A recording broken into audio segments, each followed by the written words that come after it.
Namaste. I am Anita Goa and welcome to lesson number 2, sharing the Yoga Sutras of Patanjali with you. I'm going to go over Sutra 1.2 and 1.3, and this explains what yoga is. I hope that you enjoy. So what is yoga actually? Well, according to Patanjali, yoga is the cessation of the fluctuations of the mind. And what does that really mean? It means that as human beings, we have a lot of thoughts inside of our head, and we often have what's referred to as the monkey mind. Our mind goes up and down, it fluctuates, it moves back and forth. And Patanjali says that it's very hard when our monkey mind is that way to connect in to our true nature, into our true self. So he says that in order to experience the yoga or our true self, we have to calm down the monkey mind. So that is what yoga chitta vritti nirodha means. But also within those words, there is the definition of why we are not able to experience our true nature and our true self. And I think that that is just super fascinating. I am going to go through each of those words in Sutra 1.2 so that you can understand it maybe a little bit deeper. So yoga means union. We all know that. But Iyengar also refers to as the yoga experience. And he also says that yoga is moving from the outermost layers of the body to the innermost layers to the soul. Those are the koshas. We're later on going to talk about the koshas. So when I think about, the yoga experience, in this context, it is the yoga experience with the breath and the asanas and the mantras and the mudras that we're doing in our yoga practice. But I also think that we can experience yoga going out in nature. We can connect into our true self. I think we can experience it, sometimes by the work that we do, that we are, the work that we do can help to realize ourselves. I'll talk a little bit more about that a little bit later. I think that the people that we connect with, like I know my husband, he loves me for exactly who it is that I am. And we've been together for almost 20 years, so I know this to be for sure. And I think that also, and I accept him for exactly who it is that he is, that is also a yoga experience to me. So I think it's important to not just limit it to yoga. And that's why I refer to this as yoga on the mat as well as off of the mat, that it is really, one and the same. Then the chitta in the sutra took me a long time to really understand what chitta means. So chitta is our individual consciousness. This is the memory bank, basically, or what is often referred to as the sum total of the mind. This is where all of our thoughts, all of our experiences, all of what we've done is stored inside of here. And inside of the chitta, there are 3 functions. One is called the manas, that is the lower mind or the processing mind. 2 is the buddhi, that is our intelligence, that is our higher mind. Our buddhi knows right from wrong, but sometimes the buddhi is a bit confused, it's a bit clouded, as Patanjali says, or colored. Then we have 3, ahamkara, which is our ego. And this is where, it gets really juicy. We all have an ego. It's not about to try to erase the ego, but yoga asks us, what kind of ego do you want to live with? The ego is the I, our identity. It's who we believe ourselves to be and the roles that we play in our life, right? So sometimes the roles that we play in our life has been thrust upon us from what friends want us to do, what family wants us to do, or maybe what society wants us to do. Or maybe we have ourselves chosen the roles that we want to play. So that can very often, you know, confuse the buddhi, or confuse our soul, our atma, and cause, you know, a lot of fluctuations. I know for me, I suffered a lot from never feeling good enough, from perfectionism, and this intense fear of failing. And when I understood how the chitta was working in these different levels of the chitta, and especially started to embrace the ego and learn about the ego, I realized that the ego was resonating a lot and living a lot, and I was operating a lot from my lower mind. So when we allow the ego to operate a lot from our lower mind, we can't realize ourselves completely. We can't connect in to our true nature because we're living more, you know, in the fear. When we practice and we do all of these different yoga practices, we gradually start to train ourselves to understand what's happening and what's going on. And if we find ourselves living more in the lower mind, we can gradually pull ourselves into our higher mind, into that buddhi. And it's not that life is hunky-dory, or that we don't have any fear at all when we live from our buddhi. It just means that we allow ourselves to do it breath by breath, step by step, pose by pose, do it over time, and work with the fear and work with the challenges that are coming our way. Okay, so I hope that that is helpful to understand, you know, the differences between and what the chitta really is about. Within the chitta, there you also have chit, and chit means universal consciousness. So universal consciousness is you are unique, you are special, but so am I, and so are we all.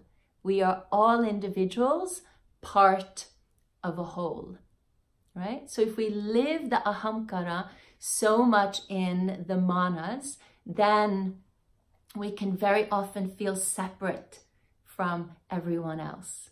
But if we try to live the ahamkara, the ego, more from the buddhi, and think of that universal consciousness, then we feel more as an individual that's part of the whole. Okay, hope that makes sense. Then we have the vrittis, right? So yoga, chitta, vritti. The vrittis are our thoughts. Like I said before, it's all about calming the mind down, calming the thoughts down. So we're not trying to get rid of our thoughts here. We're not trying to erase our thoughts. What we're trying to do is we practice, and the more we practice and we become aware of this, we start to realize what thoughts are inside of our head. So it's about being mindful of the thoughts, of observing the thoughts, trying to understand the thoughts, and then try to train the thoughts. So I started to understand that the reason why I was feeling never good enough, where my perfectionism came from, why I was so fearful of failing, I had to go back into my memory bank and pull out, it was 3 different situations where I had been told that I was not good enough, that I would never ever be able to, you know, achieve what it was that I had set out to achieve. And that had imprinted itself so deeply into my memory bank, it's called a samskara, that was affecting me years later to never feel good enough. And it wasn't until I started to understand that I could then start to become more aware of those thoughts and how that was impacting me in not being able to really live from my true self and use myself to my fullest capacity. And when Patanjali says your fullest capacity, that capacity is different for each and every one of us. My capacity is different from your capacity. And it's not to judge that my capacity is more or your capacity is less. What it is about is to figure out what your capacity is and use yourself to your fullest capacity. And then the last one is the nirodha, and that is the restraint, that is the control or the cessation. So what I've noticed a lot is that in the male definitions of the sutra, this sutra is very much about the control of the mind. And I think that as human beings, when we think of control and we feel out of control, it can be very frustrating, right? And it's easy to get down on ourselves, like, I can't get control over my mind. I can't get control over my thoughts. You know, I'm such a bad person. I'm horrible. It's not about that. We all have these thoughts inside of our head. It's just about training ourselves and, you know, becoming aware of them and noticing how they are affecting us. So I don't necessarily like that word control because I think that it can have a very negative connotation. I got it. I understood what they meant. But when I read in Nishala Joy Devi's and her definition of yoga, she says yoga is uniting the consciousness in the heart. And that's when I started to place my palms together, touch my head and my heart as a way to connect the mind and the heart into one connected unit. Because I had read somewhere in other yoga philosophy that our mind is limited and our heart is limitless. So what Nishala is saying is that try not to just operate from the head, try also to operate from the heart. So draw the consciousness into the heart. So that way we have a better chance of, you know, connecting in to our true nature, into who it is that we really are, beyond the status, beyond the labels, beyond our roles. It's not like those things are bad or that we have to get rid of them. It just is that, yeah, they're important, but they're actually not that important, and that we shouldn't define ourselves by that. Yoga only takes care of our inner world. It doesn't deal with the outside world. So as we become more cool, calm, and collected, as we, you know, understand our thoughts and we understand ourselves more to be pure consciousness, pure love, then that is going to be reflected in the outside world as well. And that is also, you know, super interesting. So once we've practiced that Sutra 1-2, which is a big practice, then Sutra 1-3 says, Tada drashtu svarupe vastanam. I can't say that as good as the Sutra 1-2. That basically means then the seer dwells in his own splendor.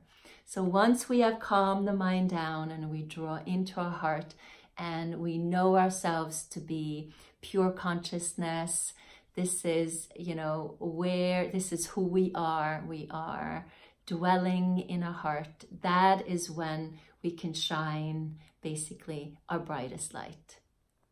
And Nishala Joy Devi, she says, united in the heart, consciousness is steadied, then we abide in our true nature, which is joy. Lovely, right? So what I would like you to do as part of your homework is to try to track your thoughts. Write in a notebook, write down maybe, 3-4 times a day what thoughts it is that you have inside of your consciousness. And try to do that for like 5 to 7 days. I did this and it was mind-blowing. Whew! It was pretty intense. When I looked at the thoughts that I had put down on my sheet, I did not recognize myself. And had I shown you the thoughts that were inside of my head, you would not have thought that that was me. So that becomes clear that we are not our thoughts. And the moment we realize that we are not our thoughts, we don't have to believe everything that we think. That was really life-changing for me. So try to write down your thoughts without judgment, and then see what the red thread is. See what your thoughts are saying, and notice that probably the same thoughts are going in the same loop. And then notice where your ego is at there. Is your ego residing in the manas, in your lower mind, or is it residing more in your buddhi, in your higher mind, or are they, fluctuating between the two? And then maybe, pull out one situation that you have challenges with and see how you can work with it, like I did with my perfectionism and never feeling good enough. It's definitely something that has helped me a lot. I wouldn't say that I'm cured because it's a continuous process and practice, but I'm so much more aware of it, and I feel that I'm not a victim of it anymore.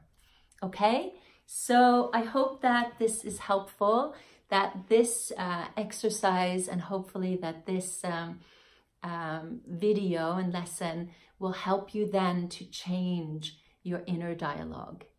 And that's what it's about. Changing the inner dialogue that might not be serving you to your fullest, best capacity.